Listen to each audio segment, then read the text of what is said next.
Welcome, wrestling fans. Welcome to Curtain Jerkin. As always, I'm your host, Jacob Grondy, reporting for the Main Event Marks YouTube channel. You can also check me out on Spotify. However you're hearing me, I appreciate you hearing me. This is great. It's been a while. I planned an Oktoberfest that took up a lot of time last week. Took up almost all my time last week. And believe it or not, in about, I would say less than about 36 hours. I was going to say less than 48, but it's around 36. I'm going to get in a van with a few of my friends, and we're going to go to Kentucky. We're going to run a 200-mile race, a relay race. I'm running about 19 miles of this 200-mile race through the woods of Kentucky at night. Something I'm very excited about, but because of that, my love for pro wrestling has to take a back seat to, one, my job with the Oktoberfest festivities that we planned last week, and now two, my other love for running. I love running. I do marathons. Hopefully people have been listening to this show long enough to learn about that or figure that out somehow.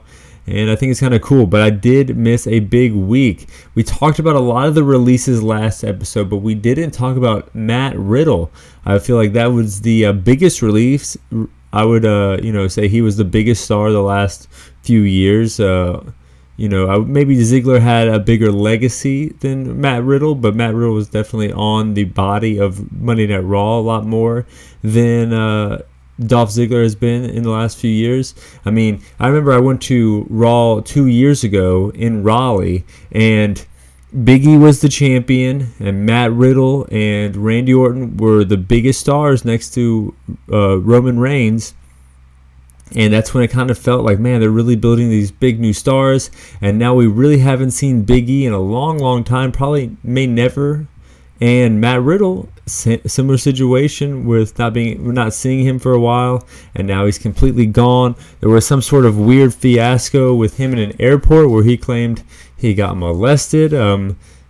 Allegations, whether he is giving them or he is receiving them, have never been too far from Matt Riddle, which might be a big reason why he was let go. And his relationship with the UFC and Dana White, a rocky relationship there. That's what got him into pro wrestling to begin with, and then now that WWE and UFC have merged to make TKO, I'm sure that Matt Riddle's name was on the chopping block if they were going to chop blocks, if you know what I'm saying. Someone who's coming into the WWE is Jade Cargill, a shoo-in. First time you saw Jade, you were like, she's going to be big in WWE one day. And then you saw her undefeated streak get staler and staler, and then you realize, oh shit, AEW doesn't know what to do with her if they had her, which is what's going on right now. So she would be a shoo-in for WWE. AEW doesn't know what they're doing with her. What's going to happen? I mean, 1 + 1 = 2. Her contract is up. She dropped the title to Statlander, which was cool. And now she's in the WWE. Will she go to NXT? Will she go to SmackDown or Raw? I would think it would be best to have her go to NXT, help those numbers out. I mean, Becky Lynch is there, and a few other budding stars are there. And then you can bring her up, into the Rumble, and it would be a bigger deal. Or you can bring her into Survivor Series and be a little bit bigger of a deal, because you'd not only have an AEW star, but you'd have an NXT star coming over to the main roster. That's just me, kind of fantasy booking there a little bit. Something that kind of sucks, though, that we didn't get to talk about, Adam Cole injured. He was coming out to cheer on his boy at a Grand Slam and jumped from the ramp to the floor and fucked his ankle up, which sucks.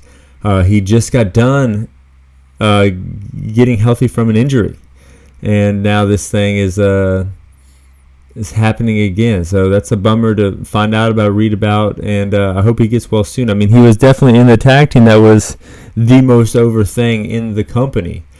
So we're going to leave talking about AEW. We're going to jump over to talk about WWE Fastlane predictions. Why am I doing Fastlane predictions? I have no clue. I have not had time to watch WWE because of this festival that I planned and getting ready to run this race. But let's break down these matches, because I will have time to watch Fastlane. It will be a fun show, I'm sure. WWE has nailed these pay-per-views all year for about, I would say, like maybe with one or two I'm not thinking about because of selective memory. I would say for the last 18 months they've done a great job. LWO, Rey Mysterio, Escobar, Joaquin Wilde, and Cruz del Toro versus Bobby Lashley, Street Profits. Wait. So they don't even know who's going to be in this one. CBS Sports talking about WWE. I guess Rey, Santos Escobar, but who's going to be their third man? It's really interchangeable. I'm a bigger fan of Joaquin Wilde, but I think it's kind of splitting hairs versus Bobby Lashley and the Street Profits. This match is going to be awesome. I mean, Bobby Lashley being that base for Rey Mysterio, classic WWE at this point. Escobar, amazing wrestler. Street Profits, I mean, this is a new role for them, but they've done great the last few years. I do think the new faction is going to beat Rey, because Rey, you can beat him as much times as you want. He's still Rey Mysterio, so I think the new faction is going to win. Undisputed Tag Team Championships on the line. The Judgment Day versus Cody Rhodes and Jey Uso. Oh, man. I think maybe Cody Rhodes and Jey Uso are going to lose to the Judgment Day somehow. That's just what I'm going with. Io Sky versus Asuka versus Charlotte Flair. Io Sky got that big moment at SummerSlam, but I think that's going to be it. I think she's dropping it to probably Charlotte Flair, if I had to guess. World Heavyweight Championship match. Shinsuke Nakamura versus Seth Rollins. Last man standing match. This match will be the best match on the show. That's my main prediction, and I do think Seth Rollins is not dropping the title to Shinsuke Nakamura, despite me being a huge fan of Shinsuke. John Cena and LA Knight versus the Bloodline, Solo Sikoa and Jimmy Uso. This looks like it's billed as the main event here.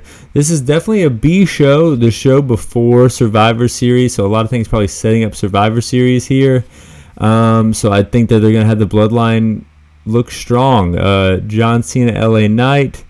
I know they want to send the crowd home happy, but I don't think the Bloodline is going to lose, so I'm going Bloodline here. So I think I picked a lot of heels. Bloodline, heel. Seth Rollins, face. Charlotte Flair, probably going to get treated like a heel if she wins the title again. Judgment Day, heels. And then I picked Bobby Lashley. So, yeah. A lot of heel predictions, so I don't think, take my predictions with a grain of salt, but that's what I think is going to happen. Jumping over to a show that has already happened, WrestleDream. I like the white ropes. I like that big fight feel to the show. Mox on commentary was good at parts, but I do think 4 voices in one match is a little too much for the commentary desk. I liked, what's his name? The Bloodsport guy, wrestling Claudio. That was great. God, I can't remember. Josh Barnett, of course. Josh Barnett in AEW was cool. Probably not the AEW debut that many people are going to talk about leaving WrestleDream, but we'll get to that in a little bit here because we're going to be breaking down every single match from worst to first. And the worst match is the first match, and that is MJF versus The Righteous. This match, like I said, was first. You knew the outcome going in. There was no way they were going to have these two guys beat MJF. I don't care if it was a 2-on-1. I don't care if it was a 3-on-1, 4-on-1, what have you. But it was a fun match. They did help Dutch. MJF, the champion, couldn't slam the big man, which is, as much of a rub as you were going to get from the champion in this match. And, some funny spots here, where Vincent got his head shoved in Dutch's ass, and they went for the kangaroo kick and everything like that. And then the champion gets the win. But on a show like this, it was a fun way to kick off things, but it was the worst match. Good, but not as good as these other matches. Number 9, Statlander versus Julia Hart. This was another good one. Julia has revealed herself to have a sick moonsault. But like the first match, we knew Statlander wasn't losing this one, so it kind of took away from my enjoyment of it. Number 8, Ricky Starks versus Wheeler Yuta. I thought this match should have gone a little longer. I wanted to see Starks cook a little bit. Big Bill came out there and pretty much got the win for Ricky. Rochambeau, 1, 2, 3. Moxley was out there. This was the match where Moxley was out there. We knew Ricky was going to beat the whipping boy of the Blackpool Combat Club. We know he's got a feud with Danielson. Mox was out there. Claudio had already had a match. I just wanted to see a little more there. I want to see Mox versus Ricky. I think that's kind of a no-brainer to go that direction. Ricky, dirty Moxley, I think we can make it work. Number 7, Guns versus the Bucks versus the Lucha Bros versus Hook and Cassidy. This match was a good clusterfucky kind of match there, but then, the Guns started working over Hook. Nick Jackson goes off for a 450 landing on Austin Gunn, who was getting choked out by Hook. That was a crazy spot. BT trigger 1, 2, 3. The Bucks get the victory and get a title shot versus, the winner of a match we're going to talk about a little later here. Number 6, Kingston and Shibata. This match was good too, but just like Wheeler Yuta and Ricky Starks, I think it was too quick. I think they should have let them cook, as the kids say. Shibata going after the leg. Kingston lands an exploder. Northern Lights powerbomb 1, 2, 3. Kingston gets the victory in the match, but then he seems to get the victory after the match with a handshake shown of respect by Shibata. Kingston leaves with his 2 titles. Shibata leaves with his title. No harm, no foul there, it seems like. Number 5, the Golden Lovers and Jericho versus the Callis family. What a 6-man tag here. Sammy, scared of Jericho, rolling out to the floor when he gets tagged in. Then Guevara tries to do the thing that The Rock used to do on commentary, like having a promo mid-match. This failed horribly and seemed to visibly bother Excalibur and Taz. You can't escape moonsault when the first part connects, but then Ospreay gets his knees up. Hot tag to Jericho. Stereo moonsault from the Lovers. Jericho hits the lion salt. 1, 2, no. Powerbomb into a German. Crazy shooting stars press. The sloppiest cutter off the top rope you will ever see from Sammy. Our top rope code breaker. I think it was a cutter, and then he had all kinds of shit here.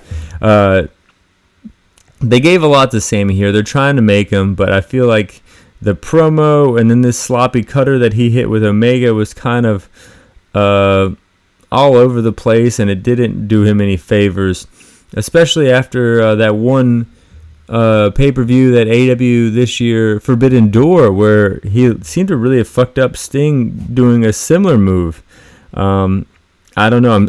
After all these years, and as talented as he is, I'm still kind of on the fence whether Sammy should be the guy getting this big push. But we'll see. Ospreay distracts Aubrey. Callis hits Jericho with Floyd, the bat. Sammy pins Jericho. 1, 2, 3. The Callis family get the victory. Number 4, Swerve versus Page. This match was good, but definitely made better with how much the crowd was into Swerve.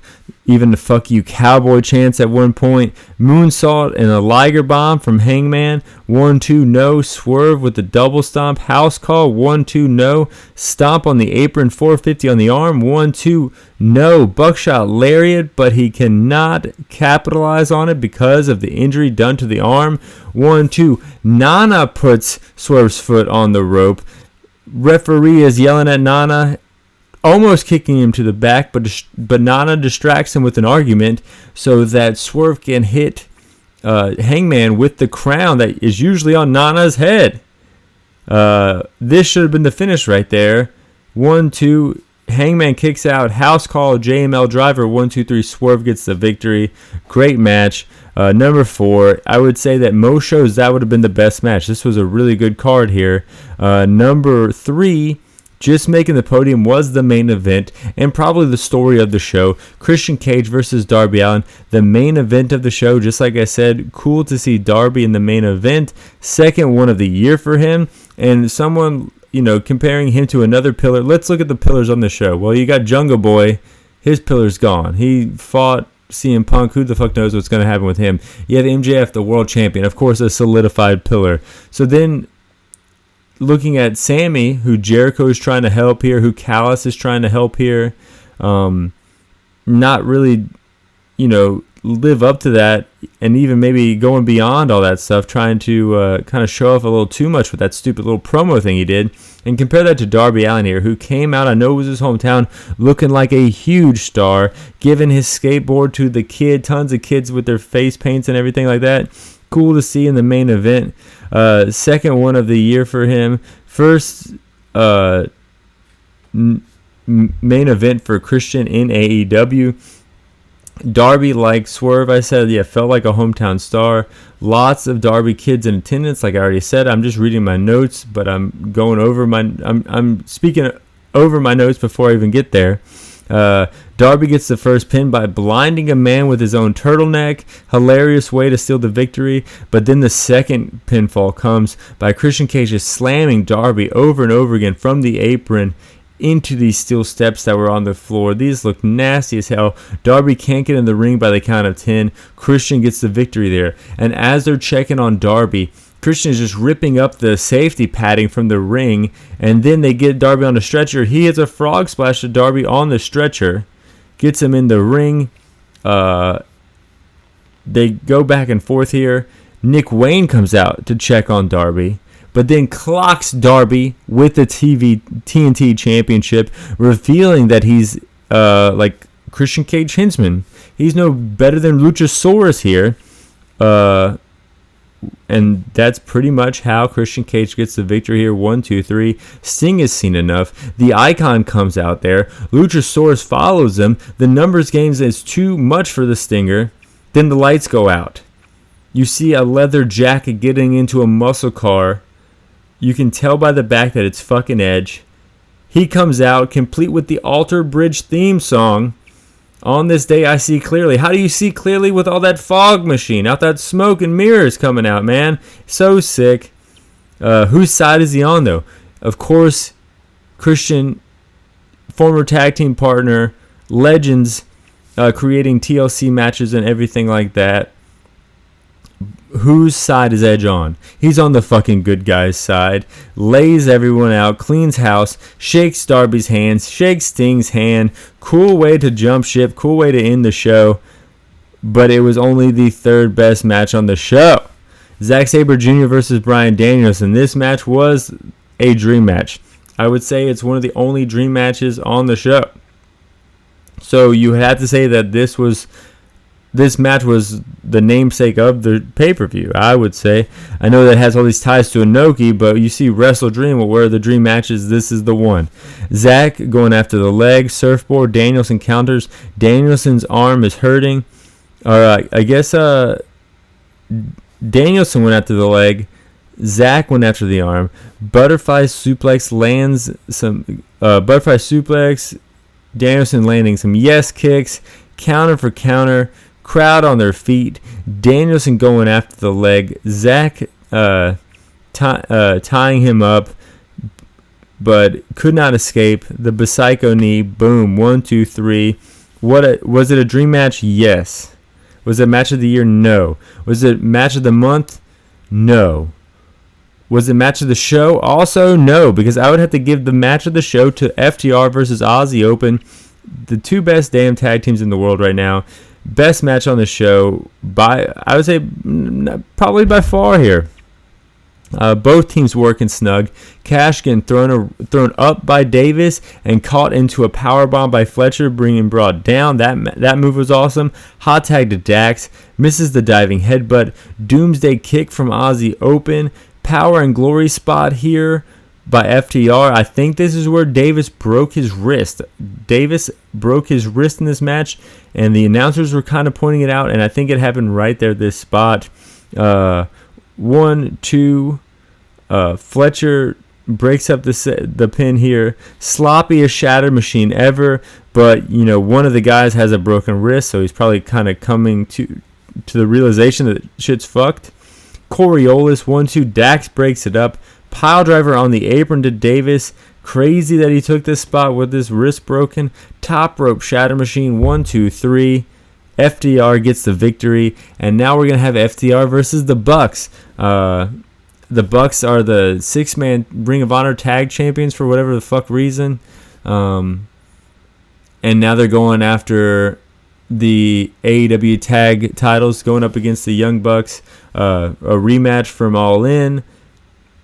Sign me up. I'm excited. I'm excited to see. I mean, there's a lot of division here when you go on social media, when you go on X or Twitter or Instagram, where AEW fans versus WWE fans. But I mean, Jade is a better fit in WWE. If you're an AEW fan, you probably didn't like Jade, which is, you could tell by the crowds. So you probably wanted her gone, and her going to WWE, great fit. If you're a WWE fan, what more could Edge have done in the WWE? He's done it all. He's won almost as many titles as like anyone ever has in the WWE. So for him to go to AEW, and like he said in the media scrum, first time with Samoa Joe, first time with Sting, obviously first time with guys like Nick Wayne. He even brought up Swerve in the press conference. It's kind of